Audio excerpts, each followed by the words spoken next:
세계적인 유튜버라고 할 수 있는 마크 맨슨이라는 사람이 얼마 전에 한국을 방문하고 나와서 그 소감을 그의 유튜브 영상에 올려서 세계 화제가 되었는데요. 뭐라고 얘기했냐면, 나는 가장 이 세상에서 우울한 나라를 여행했다. 그 이유를 알고 싶어서 여러 가지 알아보았다 하면서 한국에 대한 여러 가지 많은 이야기를 했습니다.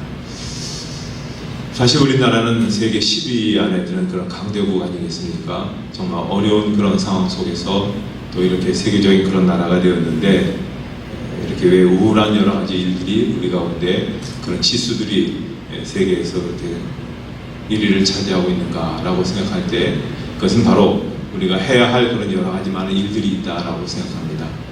여러분들이 알고 있는 그런 다양한 그런 문제들을 우리가 어떻게 풀어갈지, 어떻게 하나님의 나라를 이 땅에 이루어갈지를 같이 기도하면서 고민하면서 나가게 될 때 하나님께서 선한 역사를 이루어 주실 줄 믿습니다. 제가 예전에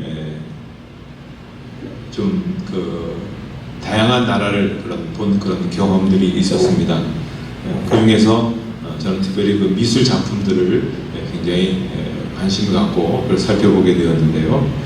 그 중에서 좀 저에게 많은 영감을 준 것이 뭐냐면, 여러분도 아마 방문하셨겠지만 프랑스 파리에 가면 루브르 박물관에 있습니다. 세계적인 많은 사람들이 그 루브르 박물관에 가게 된 것은 여러 가지 많은 작품들이 있지만, 그 중에서 가장 사랑하는 그림이 바로 모나리자라고 하는 그림일 겁니다. 저도 그래서 제일 처음에 방문한 것이 1995년도에 파리를 가서 여러 가지 일들을 좀 하고 난 다음에 시간을 내어서 가게 되었습니다. 사전적인 지식은 그저 많지 않았지만 이게 어마어마한 그림일 거다라고 생각했는데, 가서 보니까 고작 그림의 사이즈가 가로 53cm, 세로 77cm 지나지 않는 그런 그림이었습니다. 도대체 왜 이 그림에 이렇게 사람들이 그렇게 열광할까 이해하지 못했습니다.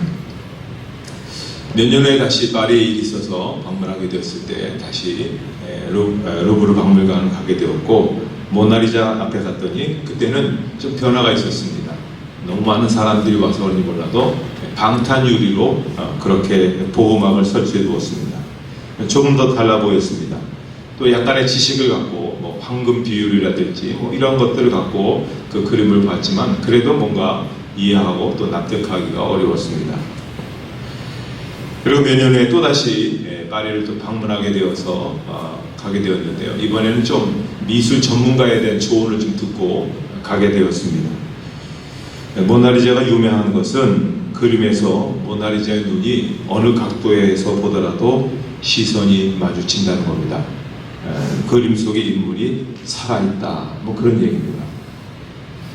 그래서 제 아무리 명작이라고 해도 이게 평면에 그린 그림인데 설마 그럴 수 있을까 반신반의하면서 그림을 보는데, 이 구석에서 보고 이쪽 구석에 가서 보고 또 가운데서 보고 이렇게 봤습니다. 이쪽에서 한번 반원형을 그려보고 또 이쪽에서 반원형을 그리면서 그림을 보는데, 정말 신기한 건 뭐냐면 그 모나리자 눈이 제 눈하고 계속해서 맞추어 가잖아요. 어느 각도에서든지.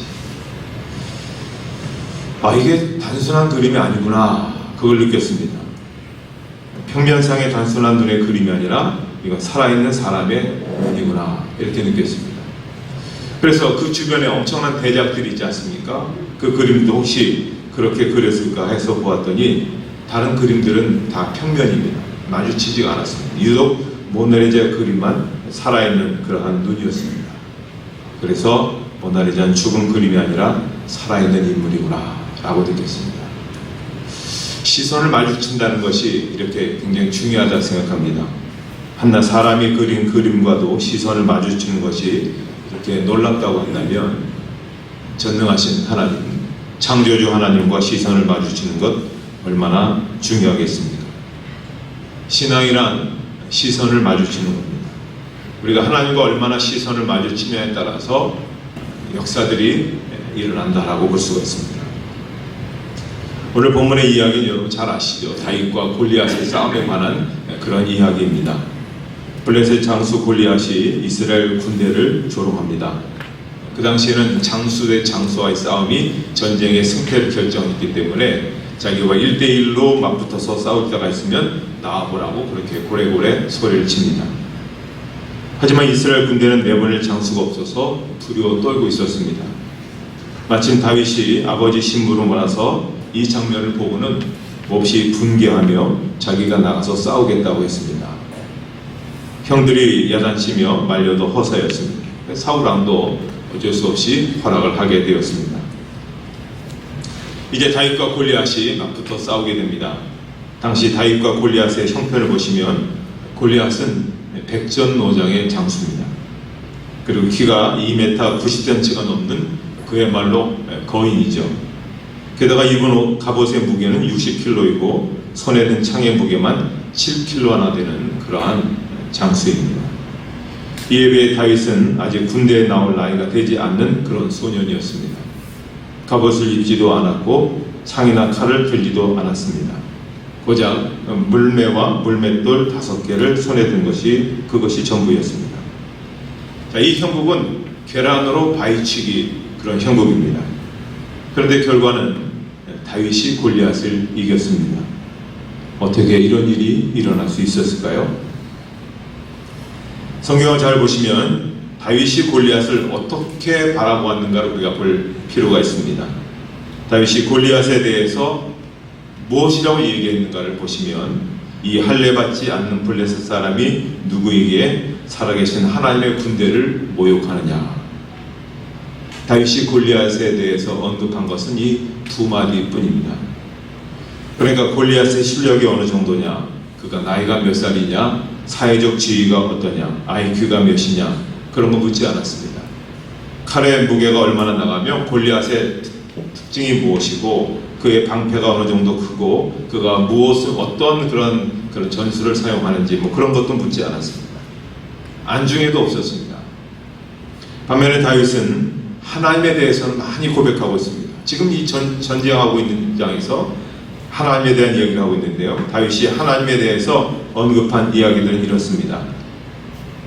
살아계시는 하나님의 군대, 만군의 여호와, 이스라엘 군대의 하나님의 이름, 오늘 여호와께서 너를 내 손에 넘기시리니 온 땅으로 이스라엘에 하나님이 계신 줄을 알게 하겠고 여호와의 구원하심이 칼과 창에 있지 아니함을 이 무리에게 알게 하리라. 전쟁은 여호와께 속한 것인즉 그가 너희를 우리 손에 넘기시리라. 자, 여러분 성경을 잘 보신 분은 아시겠지만은 지금 다윗이 하나님을 언급한 횟수는 9번입니다. 그러면 9대2로 하나님을 생각한 횟수가 골리앗을 생각한 횟수보다도 압도적으로 많다는 것입니다. 이 9대2의 비율을 오늘도 성경은 우리에게 도전해주고 있는 겁니다. 우리의 삶에 그렇게 적용해 보라는 겁니다. 그래서 내 죄가 떠오를 때마다 하나님의 은혜가 4배나 더 크다는 것을 우리가 기억하셔야 됩니다. 불평불만의 목록보다도 축복의 목록이 4배나 더 많다는 것을 기억해야 됩니다.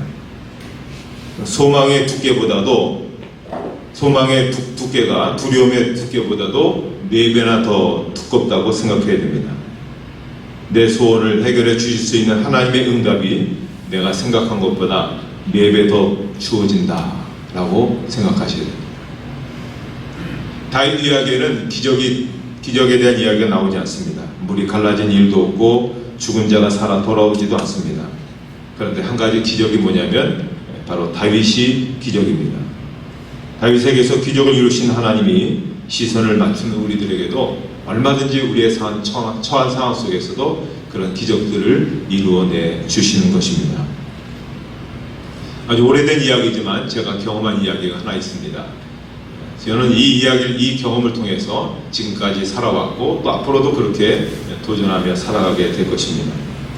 제가 나이 33살 때 해군의 군정 목사로 그렇게 복무할 때였습니다. 그때 계급이 대위였습니다. 그때 제가 어디로 발령을 받았냐면 진해에 있는 신병훈련소 교회의 목사로 그렇게 발령을 받았습니다. 훈련병과 함께 예배를 드리는 그 교회인데요. 근데 그 교회에 가서 보니까는 이 교회가 너무나 낡고 아주 굉장히 쇠퇴했습니다. 부록벽돌이 있는데 구멍이 뚫려 있고 위에는 슬레이트로 되어 있는데 그냥 이렇게 금이 갈라져 있는 정말 무너지기 일보 직전의 그런 교회에 한 300명 정도 수용할 만한 그런 공간이라고 볼 수 있겠죠. 그런데 신병들이 굉장히 많이 옵니다. 한 1,500명 정도가 예배를 들러 오거든요.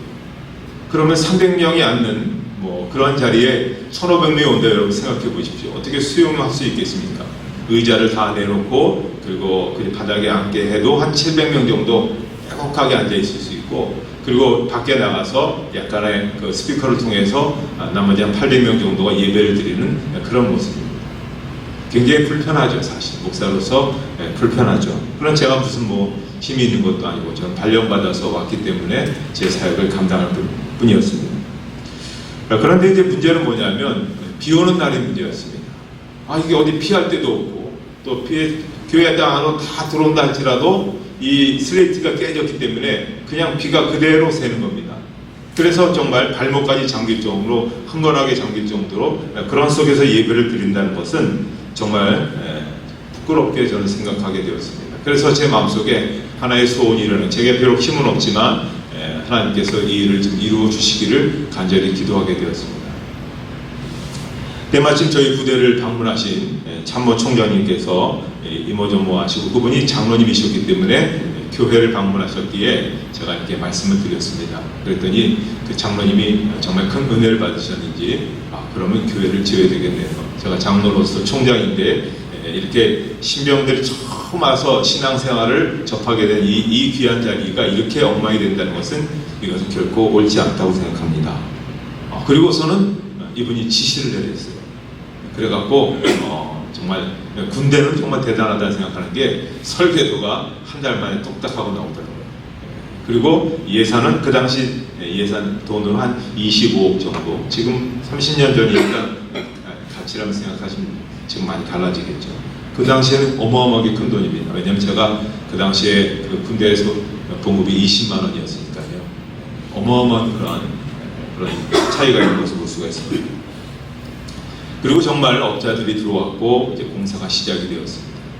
총장님이 25억을 어떻게 하겠습니까? 했더니 그래도 내가 총장이고 내가 장로인데 목사님들에게 가서 부탁을 하면 목사님들이 한번 도와주시지 않겠느냐고 그렇게 말씀하시더라고요. 그리고 나서 총장님이 정말 열심히 다니셨습니다.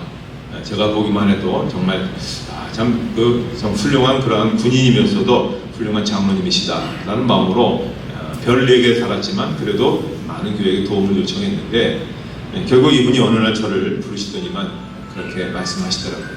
목사님, 제가 아무리 열심히 했는데도 1,000만 원밖에 모으지 못했습니다. 이제 저는 조금 있으면 이제 퇴역하게 되는데 이제 이 모든 책임은 목사님이 다 짊어지셔야 됩니다. 알아서 감옥에 가든 뭐 하든 목사님께 모든 걸 맡길 테니까 알아서 하십시오. 그리고 자기는 손을 놓겠다는 겁니다. 저는 그전까지만 해도 총장님이 하시니까 얼마든지 이루어 갈 수 있을 것이다. 또 그분이 군대 돈을 이용해서 또 이렇게 동원해서 할 수 있을 것이라 생각했는데 그게 지금 되지 않는 거예요. 공사는 진행되고 있고 지금 우리가 가지고 있는 돈은 1,000만 원밖에 없는 겁니다. 나머지 24억 9천만 원을 어떻게 이제 모아야 되는지 이게 캄캄한 겁니다. 이제 제가 할 수 있는 방법은 아무것도 없는 거죠. 제가 그 당시 나이도 어리고 무슨 큰 백그라운드가 있는 것도 아니고, 그래서 제가 하나님 앞에 그렇게 기도하기 시작했습니다. 하나님, 제게 이렇게 선한 마음 주시고 모든 사람들에게 좋은 마음 주셔서 이렇게 시작하게 되었는데 제가 이렇게 할 수 있는 게 아무것도 없습니다. 하나님 도와주십시오 하고 제가 한 달 동안 작정 기도를 했습니다. 그런데 어느 날 하나님께서 기도하는 가운데 너 혼자 그렇게 끙끙거리면 껴앉지 말고 이런 문제를 갖고 좀 공문을 만들어서 지금 이렇게 그래도 알릴 수 있는 데까지 알려보는 게 좋지 않겠느냐. 그래서 제가 공문을 작성해서 이제 나름대로 좀 도와줄 수 있는 그런 규모의 교회들에게 편지를 보냈습니다. 아무런 관계도 없지만 그저 편지 한 장씩 공문으로 그렇게 보냈습니다. 그리고 나서 한 달 후 서울에 있는 사랑의 교회에서 전화가 왔습니다. 우리가 당신의 공문을 받고 당신의 요구에 응할 테니까 와서 가져가라는 겁니다. 그 당시 목사님이 오카는 목사님이셨거든요. 그래서 제가 너무 놀래갖고, 저는 통합청 목사고 목하는 목사님은 합동청 목사님이시고, 또 서로 이렇게 같은 장로교지만 제가 뭐 그분을 멀찍이 해서 바라보고 존경하는 분이지 뭐 서로 그런 것도 없는데, 그분이 제일 먼저 주셨어요. 그래서 이해할 수 없잖아요. 이해할 수 없고 교단도 다르고 또 아무런 저기 연고도 없는데 주셔서 이제 가게 되었죠. 그 사랑의 교회 이제 가서 목사님을 만나 뵙고 목사님께 여쭤봤습니다. 목사님 어떻게 이렇게 저에게 먼저 주셨습니까? 그랬더니 목사님이 이제 하시는 말씀이 제게 엄청 큰 도전이 된 게 뭐냐면, 자, 목사님 보십시오. 지금 전국 각지에서 우리 교회 보고 도와달라고 이번 달에 들어온 도움 요청서가 이만큼입니다. 이렇게 올립니다. 아무튼 뭐 그 교회가 규모가 있으니까 각 다양한 단체에서 도와달라고 이렇게 했겠죠. 그래서 이제 많은 그런 공무원들이 있는데 목사님이 기도해서, 하나님 이 교회를 우리가 그래도 도움을 주긴 줘야 되는데 어디에 도움을 줘야 될까요? 우리가 가진 것이 한 2천만 원밖에 없는데 이 수많은 교회에 도와줄 수 없어서 어디를 도와줘야 될까요? 그리고 생각하다가 그러면 하나님 제가 믿음을 한 장 뽑겠습니다 하고 딱 뽑았는데 제게 나온 겁니다. 그리고 액수도 2천만 원 정확하게. 목사님도 전율이었고 저도 전율이었습니다. 그때 이건 하나님께서 하시는 일이구나. 하나님께서 기도하는 가운데 도와주시는 일이구나. 그렇게 싶어갖고 이제 그 다음부터 이제 나름대로 큰 규모의 교회 담임 목사님들을 찾아가게 되었습니다. 그런데 여러분 아시듯이 큰 규모의 교회 담임 목사님들을 찾아간다는 거, 만나는 것도 어렵습니다. 전화도 안 되고 찾아가도 만나게 해주지도 않고, 저도 나이도 어린데 누가 만나겠습니까? 제일 먼저 제가 영락교회를 갔습니다. 방법이 없죠. 그래도 하나님께 기도를 했더니 하나님께서 담임 목사님을 만날 수 있는 그러한 딱 그렇게 해주시더라고요. 그래서 이제 목사님 만났더니 목사님이 대뜸 그러시더라고요. 제가 그 당시 이제 배포가 커졌어요. 2천만 받았으니까. 우리 교단이니까 그 당시 돈으로 제가 2억을 달라 그랬습니다. 지금 한 20억 넘을 거예요. 그 목사님이 웃더라고요. 웃으시면서 나는 그렇게 일 안 합니다. 그냥 가세요. 그러시더라고요. 제가 면전에서 면박을 당했습니다. 그래도 하나님께서 하시는 일이니까 이루어질 수 있겠다 싶어갖고 제가 그 교회 이렇게 장로님들 명단을 한번 친구가 거기 전도사로 있어서 받았습니다. 받아서 쭉 보니까 한 50여 분이 있는데 저와 연관성이 있는가 누군가 했더니 그 중에 장로님 한 분이 해군 대령으로 제대하신 분이 계시더라고요. 그래서 제가 전화를 걸어갖고 장로님 저 잠깐 만나주시겠어요? 그래서 이제 뭐 같은 해군이니까 그런 얘기 하다가 제가 마지막에 그런 얘기를 합니다. 그래서 장로님이 하나님의 은혜로 여기까지 살아오셨는데 그래도 해군에서 대령으로 이렇게 제대하시고 여기서 장로님 사역하시는데 제가 오늘 이러한 안건을 갖고 왔습니다. 장로님 이 안건을 도와주십시오. 이때를 위해서 장로님을 하나님께서 여기에 세워주신 겁니다. 그렇게 해갖고 알겠다고 그럼 내가 한번 해보겠다. 그런데 50명을 설득한다는 것이 쉽지 않지만 한번 해보겠다고. 이게 사실 우리 교회에서 한 번도 있지 않은 그런 일이기 때문에 될 수 없는 그 문제지만 한번 해보겠다고 하고 전제 내려왔는데 그리고 기도했죠. 그리고 한 달 후에 그 장로님처럼 목사님 우리가 2억을 결정했습니다. 그러니까 막 가슴이 막 그냥 막 요동을 치는 거죠. 이야 정말 하나님께서 함께 하시는구나. 그래서 이제 쭉쭉 나간 거죠. 그래서 이제 뭐 소망교회 박선희 목사님한테 가서 또 그렇게 했더니 뭐 씨도 안 먹히는 소리라고 얘기했지만 목사님 이거 하나님이 함께 하시기 때문에 반드시 목사님 허락해 주실 겁니다. 뭐 이렇게 하고 했더니 정말 마찬가지로 얼마 후에 또 2억을 결정해서 보내주셨고 이렇게 명성교회라든지 수원중앙침례교회라든지 특별히 김장한 목사님 수원중앙침례교회당 사님하셨는데 사람들이 그분은 절대로 그 현금을 그렇게 주는 분이 아니다. 한 번도 준 적이 없다고 하더라고요. 한 번도 준 적이 없으면 줄 기회가 있지 않겠는가? 라고 생각하고 도전했더니 그분이 1억을 내셨어요. 그러니까 이제는 교계에서 뭐라 그러냐면 김장한 목사님이 1억을 냈으면 이건 끝난 거다. 그러더라고요. 그래갖고 이제 하는데 사실 전국의 교회를 돌아다니면서 이렇게 도움을 요청하는 게 얼마나 힘든 일이겠습니까? 너무너무 힘들어서 지쳐 있는 그 상황 속에서 어느 날 하나님 이게 너무 힘든데 아직도 채워야 될 많은 그 분량이 있는데 어떻게 하면 좋겠습니까? 25억 가운데 15억을 일단 모아놨으니까요. 근데 전화가 왔더라고요. 띠릭하고 와서 네, 한성도 목사님 했더니 나 국방부 장관이요 그러더라고요.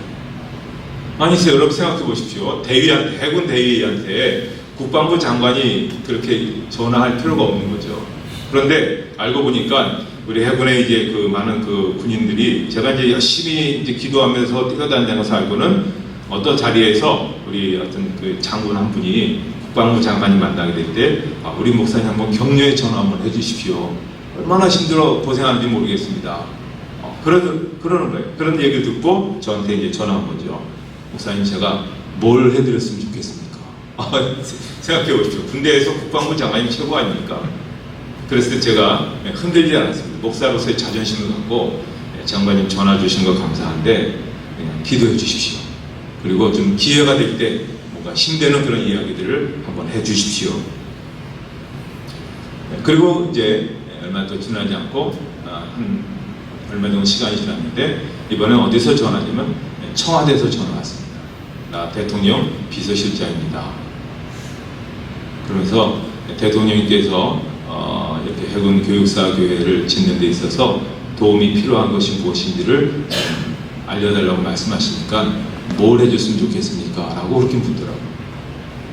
아니 뭐 제가 뭐길래 대통령께서 그렇게 관심을 갖고 얘기를 하겠습니까? 해군에 조그만 부대에 있는 교회를 짓는데 이때도 흔들리지 말아야 됩니다. 대통령이 전화 왔다고 해서 이러면 안 되고 그래서 이제 당당하게 그러면 비서실장님 대통령께서 붓글씨 잘 쓰시니까 우리 그 해군을 격려하고 교회를 격려하는 그런 붓글씨 하나만 써주시면 되고 기도 한번 해주시면 될 것 같습니다. 그렇게 했고 그래서 제가 한번 물어봤습니다. 어떻게 대통령께서 이렇게 관심을 가지셨습니까? 했더니 국방부 장관이 국방보고를 이렇게 독대를 하면서 한참 얘기를 다 하다가 끝부분에 그런 얘기했고요. 제가 장관으로서 대통령에게 보고할 것은 다 했습니다. 그런데 한 가지 대통령님도 신앙인이시니까 이렇게 좀 젊은 장교가 젊은 목사님이 열심히 지금 뛰어다니면서 하시니까 격려의 전화 한번 해주십시오. 그래서 전화를 하셨어요. 그리고 대통령께서 한번 나중에 방문 한번 해주십시오. 그 나중에 저희가 이제 그 완공이 됐습니다만 그때 대통령께서 오신다고 해갖고 아무튼 부대가 발칵 뒤집힌 적이 있습니다. 자 이제 용기가 났죠. 정말 내가 아무것도 아닌 사람이 국방부 장관이 격려해주고 심지어 대통령이 격려해주니까 막 힘이 난 겁니다. 그래갖고 이제 막 열심히 이제 막 더 뛰어다니게 된 것이죠.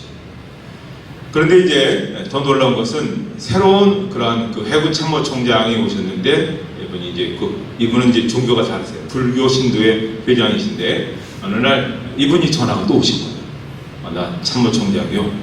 그러시더니 나 지금 내일 나랑 지금 대전에서 한번 만납시다 그러더라고요. 그래서 제가 뭐 종교도 다른데 제가 뭐 굳이 계급상으로는 내가 낫지만 나는 목사니까 목사가 굳이 불교 신도의 회장을 만날 필요가 있겠는가 싶어서 제가 못 만나겠습니다. 그랬습니다. 그랬더니 대전에서 이제 완전히 벌컥 뒤집힌 거예요. 그 당시 얘기는 저 목사 XX가 뭐길래 참모총장 별 4시 불렀는데 안 오겠다고 했느냐.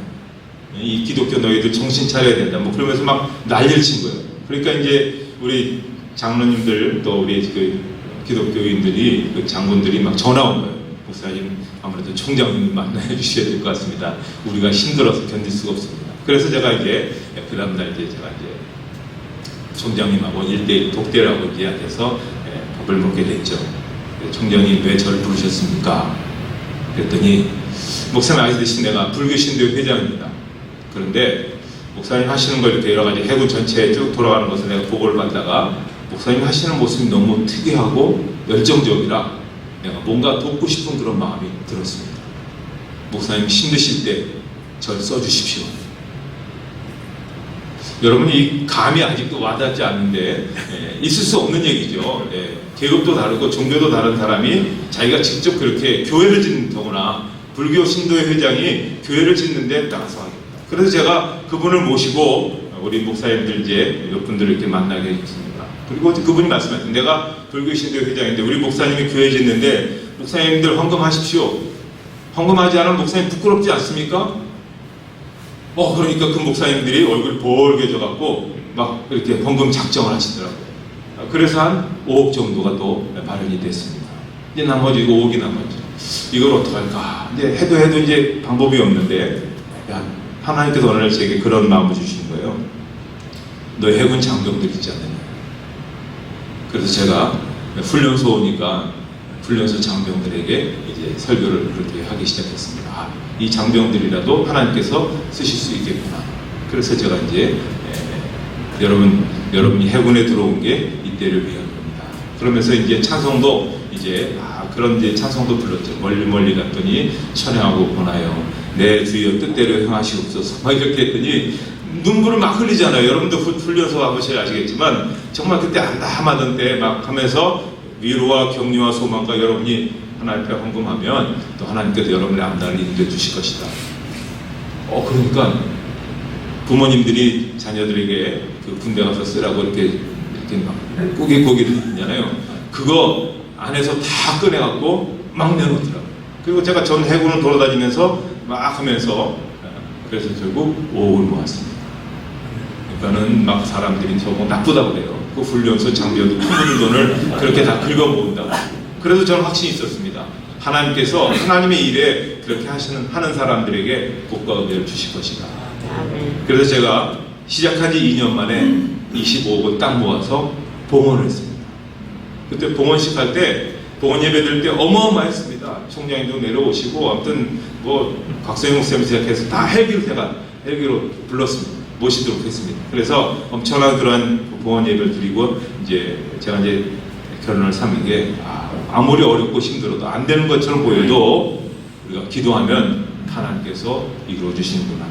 얼마든지 돕는 사람을 붙여주셔서 일들을 이루어갈 수 있게 해주시는구나. 여러분, 우리 주변에 아까 제가 설교서에 말씀드렸듯이 산적한 문제들이 얼마나 많습니까? 또 하나님의 나라를 이 땅에 이루어가기 위한 많은 여러 가지 장애물도 있습니다. 그렇지만 우리가 다윗과 같이 하나님 앞에 시선을 맞추어서 기도하면서 나가면 하나님께서 선한 일들을 이루어 주실 것입니다. 그런 일에 귀하게 쓰여지시기를 주님의 이름으로 축복합니다. 하나님 아버지 감사합니다. 하나님을 향하여 의로운 마음을 가지고 선한 마음을 가지고 복된 마음을 갖고 있는 하나님의 귀한 종들을 축복하여 주셔서 안양을 거룩한 그런 믿음의 도시로 바꾸어 나가고 또 하나님의 거룩한 일들을 이루어 나가는 하나님의 신실한 그런 종들과 이 귀한 모임이 되어지게 하여 주시옵소서. 예수님의 이름으로 기도하옵나이다. 아멘.